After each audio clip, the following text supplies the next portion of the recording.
If you want to set a photo as a wallpaper on the Samsung Galaxy A27, then first of all, we need to open the settings.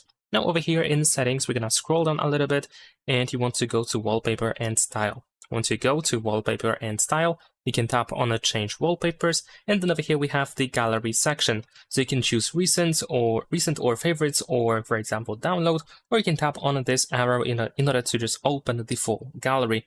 And then you can choose the wallpaper that you wish to have on your phone. So choose the picture. Let's say I'm gonna choose this one over here, and I'm gonna tap on done in the upper right corner.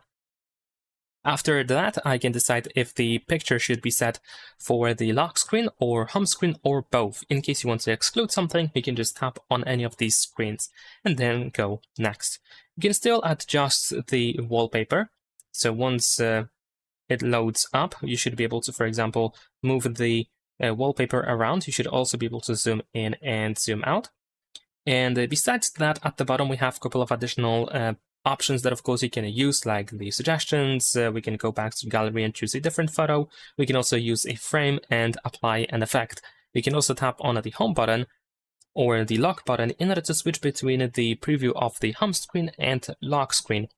Now once you are done with the wallpaper, once you set it up, then you can tap on done in the upper right corner, and that is pretty much it. Leave a like and subscribe.